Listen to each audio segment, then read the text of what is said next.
ゆっくり解説。馬場、猪木を最も追い詰めたのは誰だ？昭和のリングに君臨した最強外国人レスラー決定版ランキング。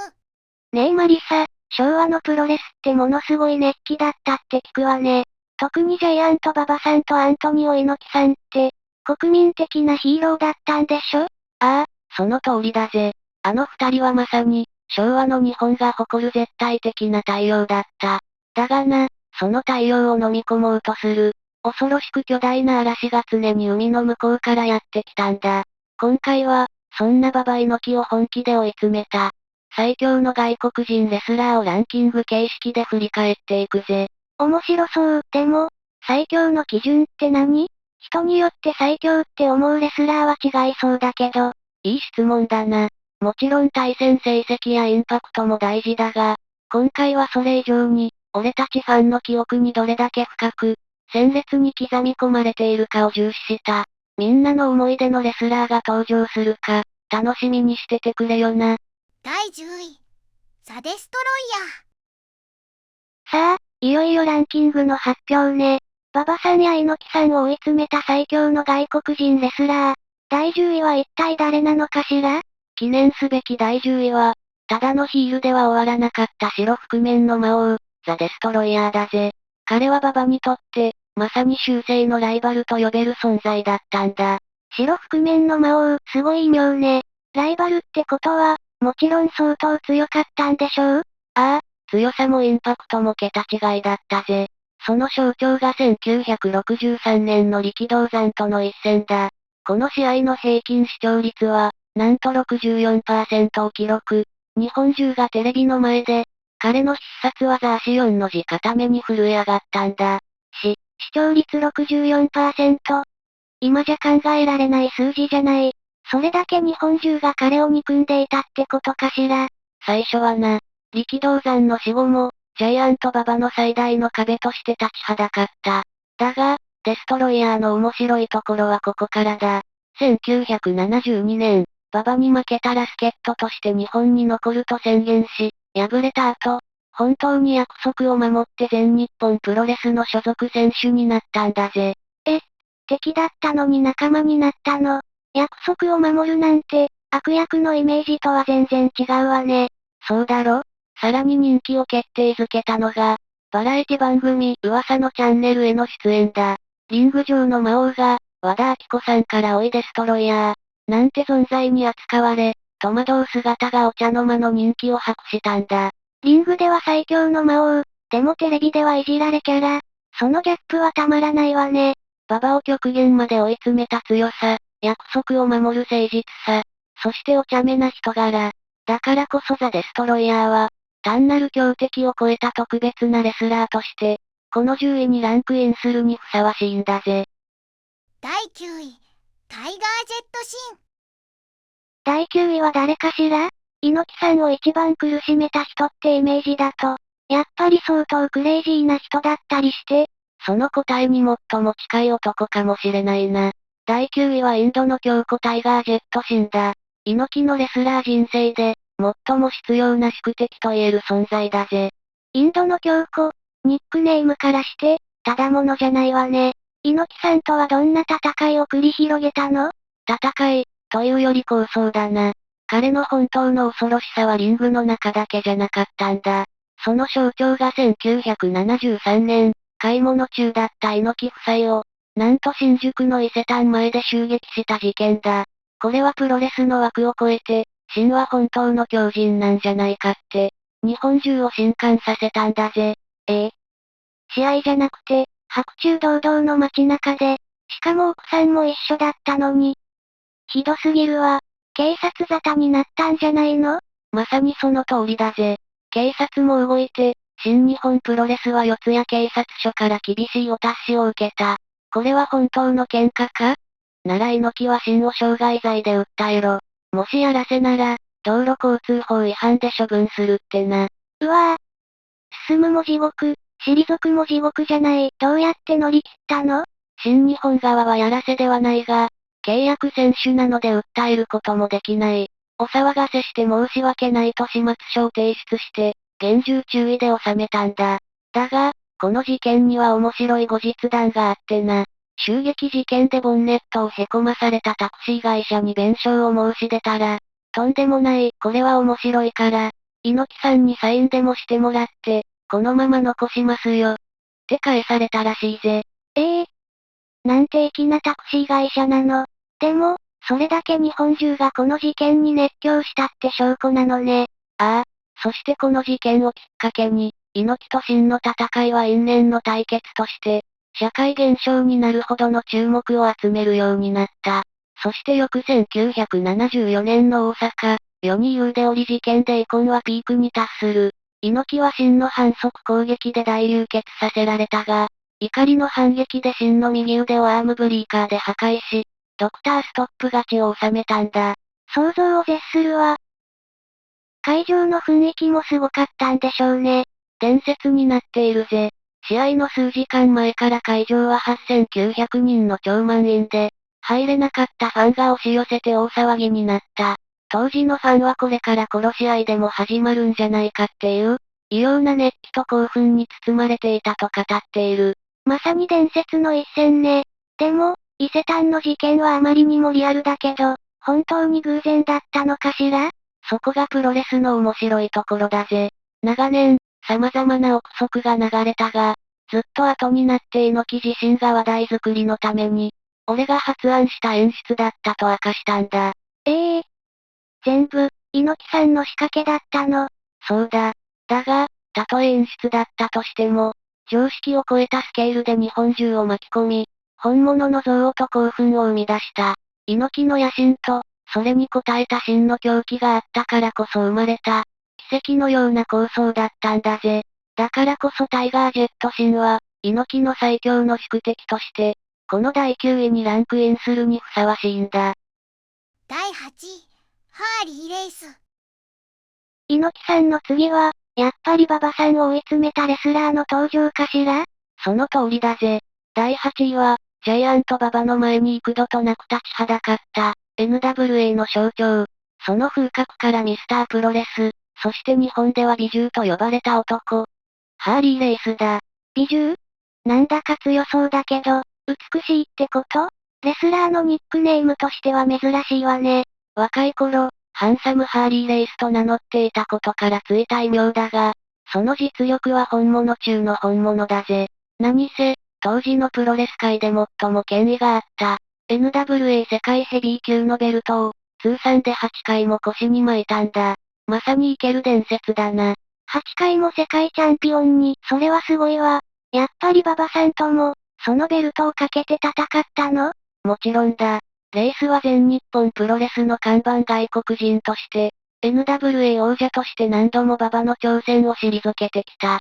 だが、レイスの凄さはそれだけじゃない。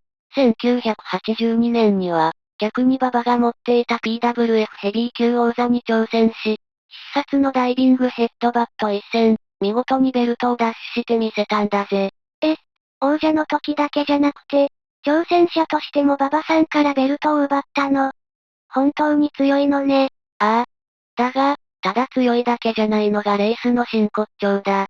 馬場との試合では、レイスがトップロープに登ると、馬場が下から脳天から竹割りで動きを止め、そのまま豪快に投げ捨てるっていう、ファンにはおなじみのお約束の展開があったんだ。お約束？それって、やられるってわかってるってことよね？そうだ。だが、あれは並のレスラーにできる動きじゃない。世界最高と評されたレイスの卓越した受け身の技術があったからこそ成立した、最高の見せ場だったんだぜ。強さだけでなく、最高の試合を作り上げる技術も兼ね備えていた。だからこそハーリー・レイスはミスタープロレスとして、この8位にランクインするんだ。第7位、ブルーザー・ブロディ。馬場さんと猪木さん、両方を本気で追い詰めたレスラーなんているのかしら？そんなの反則級じゃない。いるんだな。それが、第7位は、まさにプロレス界のルールを破壊した規格外の存在。鳥獣ブルーザー・ブロディだ。鳥獣？まるで怪獣みたいな名前ね。どんなレスラーだったの？その名の通り、まるでキングコングがリングに現れたような男だったぜ。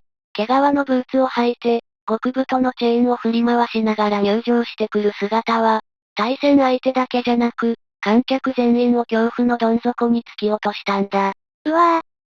想像しただけで怖い。でも、見た目のインパクトだけじゃなくて、もちろん強かったのよね。当たり前だぜ。全日本プロレス時代は、あのスタン・ハンセンと鳥獣コンビを結成。馬場鶴田の指定コンビを相手に、文字通り手がつけられない強さで暴れ回り、世界最強タッグ決定リーグ戦でも優勝を果たしたんだ。ハンセンとコンビ。そんなの最強すぎて、誰も勝てる気がしないわ。だろ？だが、ブロディの伝説はそれだけじゃない。1985年、なんと全日本から新日本プロレスへ、誰もが予想しなかった電撃移籍を果たすんだ。そして、アントニオ猪木とのドリームマッチが実現した。ファンも選手も大混乱だったでしょうね。猪木さんとの対決はどうなったの？ 7回もシングルで戦ったが、2勝1敗4引き分け。しかも、一度もピンフォールでの決着はつかなかった。それだけ二人の実力が拮抗していたってことだ。すごい。でも、ただ暴れるだけのレスラーじゃ、そんな名勝負は生まれないわよね。その通りだ。彼はリング上での狂乱ぶりとは裏腹に、プロレスはチェスのようなものだと語るほどの知性派だった。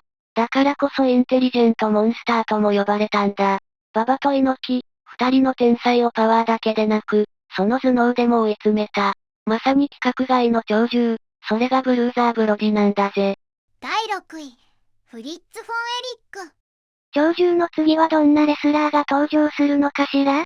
もう、これ以上怖い人なんていないでしょう。いや、まだまだいるぜ。第6位は、たった一つの技で日本中を恐怖のどん底に突き落とした男。鉄の爪フリッツ・フォン・エリックだ。鉄の爪？なんだか武器みたいな名前ね。どんな技だったの？その名の通り、相手の顔面やこめかみを素手でわしづかみにする。シンプルながら最も恐ろしい必殺技アイアンクローさ。彼はもともと、ナチスドイツをギミックにした大ヒールでな。その悪役としての説得力も凄まじかったんだ。ナチスギミック。それはちょっと。でも、ただ掴むだけでそんなに必殺技になるものなの？なるんだな、これが。彼の握力は、なんとリンゴを片手でいとも簡単に握りつぶすほどだったんだ。そんな握力で顔を掴まれたらどうなるか。想像するだけで恐ろしいだろ？リンゴを片手で。人間じゃないみたい。そんなのに掴まれたら、ひとたまりもないわね。その恐怖が日本中を震撼させたのが、1966年に行われたジャイアント馬場とのインターナショナルヘビー級王座戦だ。この試合でフォン・エリックは、必殺のアイアンクローで馬場の額を割り、大流血させたんだ。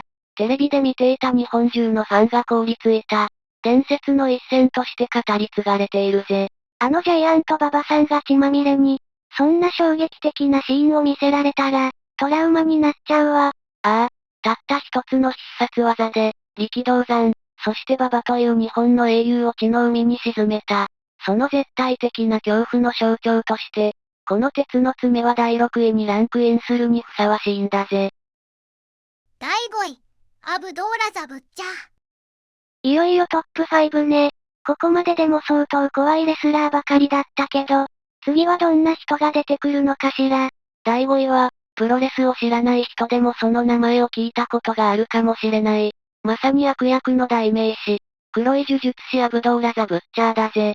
黒い呪術師聞いたことあるわ。すごく有名よね。地獄突きと、あと、凶器にフォークを使うって本当なの？その通りだぜ。鋭い地獄突きで相手をひるませ、隠し持ったフォークで額を突き刺して血の海に変える。そしてとどめは必殺の毒針エルボー。この勝ちパターンは、昭和のプロレスファンにとって恐怖の様式美だったんだ。しかも、相手を流血させるだけでなく、額に刻まれた無数の傷から自らも血を流すことで、その不気味さを増幅させたんだぜ。自分の血まで。想像を絶するわ。特にそのフォーク攻撃っていうのが信じられないんだけど、一番すごかった試合ってどれなの？プロレス史の伝説になっているのが、1977年の世界オープンタッグ選手権だな。ブッチャーはザ・シークと地上最強悪コンビを結成し、ザ・ファンクスと激突した。この試合でブッチャーは、なんとテリー・ファンクの右腕に、フォークをぐさりと突き立てたんだ。腕にフォークを。痛いとかいうレベルじゃないじゃない。ああ。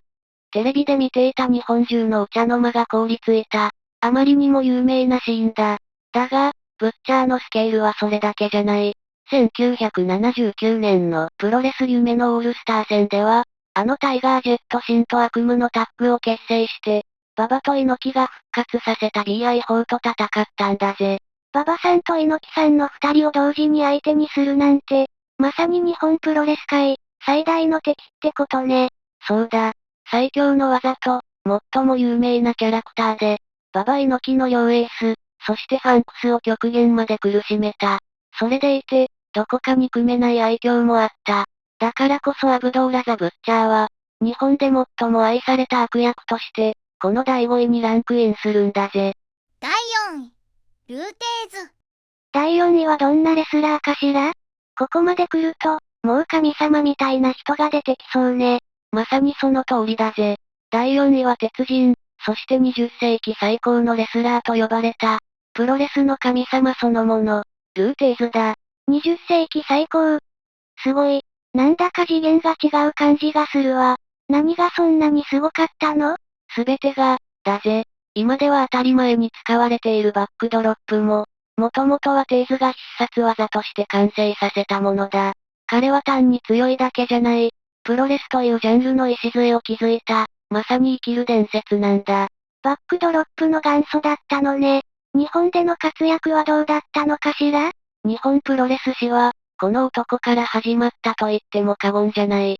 1957年に初来日すると、NWA 世界ヘビー級王者として力道山の前に立ちはだかり、歴史に残る名勝負を繰り広げたんだ。当時の日本人にとって、テーズは世界そのものだったんだぜ。力道山さんの前に、日本のプロレスの、本当に原点にいる人なのね。猪木さんや馬場さんとの関わりはあったの？馬場ももちろんテーズの胸を借りたが、特に猪木にとってテーズは、そのレスラー人生の全てをかけて越えようとした。あまりにも巨大すぎる壁だった。その象徴が、1975年に行われた NWF ヘビー級王座戦だ。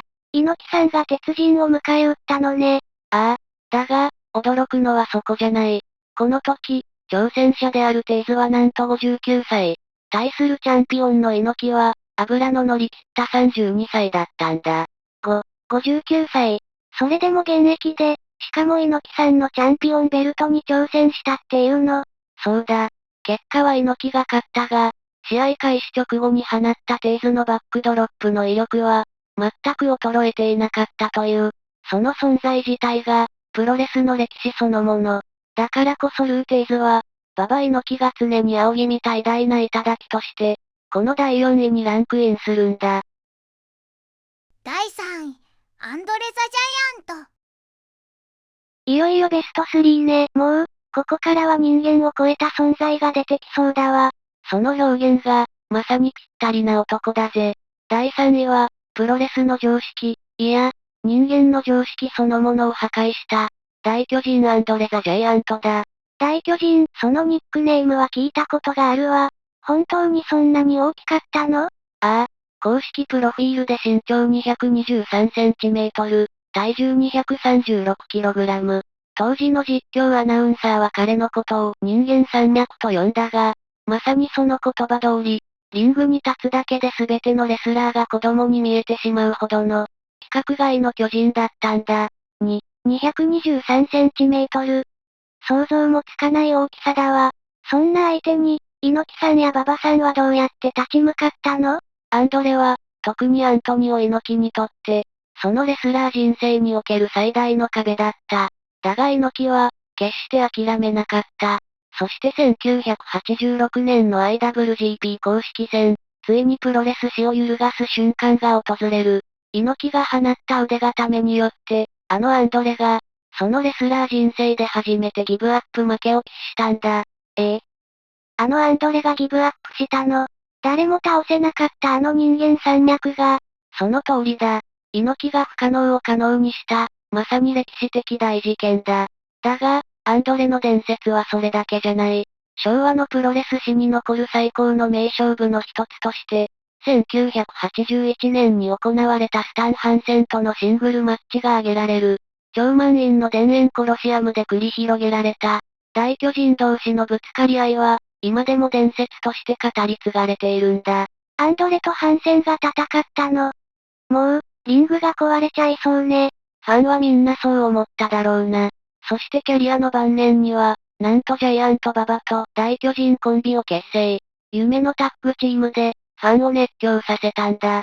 猪木さんの最大の壁であり、馬場さんとは最高のパートナーだったのね。その存在自体が、もはや反則。馬場と猪木という二人の英雄ですら、子供扱いしてしまうほどの絶対的な大きさでプロレス界に君臨した。だからこそアンドレ・ザ・ジャイアントは、この第3位にランクインするんだぜ。第2位、ザ・ファンクス。いよいよ第2位ね。馬場さんや猪木さんを苦しめたっていうより、ファンに愛された外国人レスラーもいたのかしら？最高の質問だな、レイム。第2位はまさにその象徴だ。日本中が涙し、熱狂的に愛した兄弟タッグチーム。テキサスの荒馬ザ・ファンクスだぜ。ザ・ファンクス、名前は聞いたことあるわ。でも、どうしてそんなに愛されたの？当時の外国人レスラーって、怖い悪役ばかりだったんでしょ？その通りだ。だからこそ彼らは特別だったんだ。外国人レスラーは憎き敵役っていうのが当たり前だった時代に、ファンクスは正々堂々と戦うベビーフェイスとして、日本のファンの心をわしづかみにしたんだぜ。なるほど。悪役だらけの中に現れたヒーローって感じだったのね。何か、その人気を決定づけるような出来事があったの？ああ、日本プロレス史に永遠に刻まれる伝説の一夜がある。1977年12月15日、蔵前国技館で行われた世界オープンタッグ選手権の決勝戦だ。相手はあのブッチャーとザ・シークの地上最強悪コンビ。試合はもちろん壮絶な流血戦になった。うわぁ、相手が最悪すぎるわ。そして、プロレス史に残る事件が起きる。ブッチャーが隠し持っていたフォークで、弟のテリーの右腕を、何度も、めちゃくちゃに突き刺したんだ。骨が見えるほどの深傷だったと言われている。あまりのダメージに、テリーはリングを降りるしかなかった。フォークで腕を。ひどすぎるわ。テリーはもう戦えないじゃない。誰もがそう思った。リングの上では兄のドリーが、二人がかりの非常なリンチに遭っていた。もはや絶体絶命だ。だが、その時だ。リングサイドで倒れていたテリーが、血まみれの腕をだらりとさせながら、最後の気力を振り絞り、必死にリングに這い上がってきたんだ。這い上がって。自分の腕がボロボロなのに、お兄さんを助けるためだけに。そうだ。そして、動かなくなった右腕の代わりに、残された力の全てを込めた左ストレートを、ブッチャーに、シークに、叩き込んでいった。あの瞬間の大歓声は、蔵前国技館の屋根が吹き飛ぶかと思うほどの、まさに地鳴りのようだったと言われている。そんなの見せられたら、ファンになるに決まってるじゃない。もう、話を聞いてるだけで涙が出そうよ。試合後のリングで、勝利のトロフィーを抱えながら、苦痛と嬉しさで顔を歪め、涙を流すテリーの姿は、まさしくヒーローそのものだった。あの有名な入場曲、スピニングトーホールドは、彼らの不屈の魂を象徴するアンセムになったんだ。強さだけじゃない。兄弟の絆と、決して諦めないテキサス魂で、日本中を感動の渦に巻き込んだ。だからこそザ・ファンクスは、最強のライバルであり、最高のヒーローとして、この第2位に輝くんだぜ。第1位、スタン・ハンセン。ついに第1位ね。ファンクス、アンドレ、ブッチャー。もう、これ以上のレスラーなんて想像もつかないわ。一体誰が、馬場さんと猪木さんを最も追い詰めたっていうの？その問いの、たった一つの答え。それがこの男だ。栄光の第1位は、不沈艦ブレーキの壊れたダンプカー、スタン・ハンセンだぜ。スタン・ハンセン、やっぱり、ウィーっていう雄たけびと、あの必殺技はあまりにも有名よね。ああ、彼の代名詞でもあるウエスタンラリアットだな。左腕一本で屈強なレスラーたちをなぎ倒す。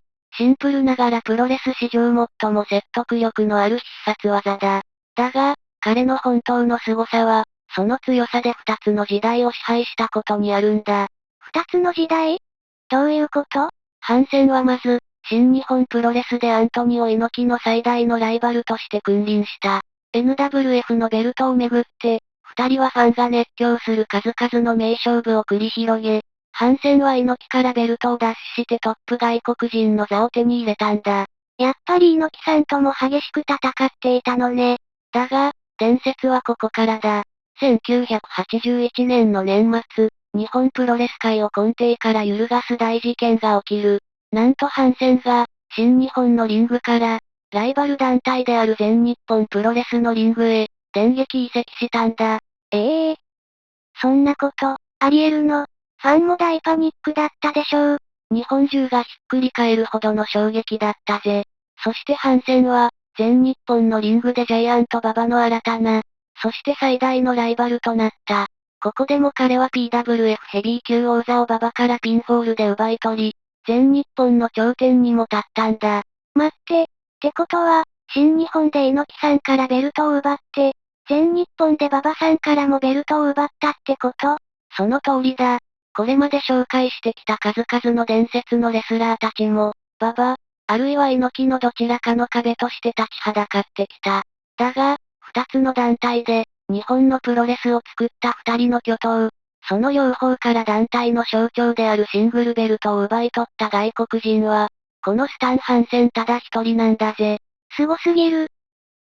まさに前人未到、唯一無二の存在じゃない。そうだ。新日本の頂点に君臨し、そして全日本の頂点にも君臨した。馬場をも猪木をも、そのラリアットで沈めてみせた。だからこそ、馬場猪木を最も追い詰めた最強の外国人レスラー。その栄光の第一位は、スタン・ハンセン以外にはありえないんだぜ。総評またはまとめ。いやー、本当にすごいレスラーばかりだったわね。昭和のプロレスって、こんなにも熱くて、ドラマチックだったんだ。ああ、馬場猪木という二つの太陽があったからこそ、それを覆い隠そうとする嵐もまた、伝説になったんだ。彼らの戦いは、単なる勝ち負けを超えた、魂と魂がぶつかり合う壮大なドラマだったんだぜ。なんだか、またあの頃のプロレスが見たくなっちゃった。さて、今回は私たちの記憶に残る最強の外国人レスラーを紹介してきたけど、みんなの意見も聞いてみたいわね。そうだな。あなたが思う、馬場猪木を最も追い詰めた外国人レスラーは誰ですか？ぜひコメントで、あなたの熱い思いを教えてくれよな。この動画が、あなたの胸にあの頃の熱い興奮を蘇らせることができたなら、本当に嬉しいです。これからも、心に残る懐かしいテーマをたくさんお届けしていきますので、ぜひ高評価とチャンネル登録をお願いします。それじゃあ、また次の動画で会おうぜ。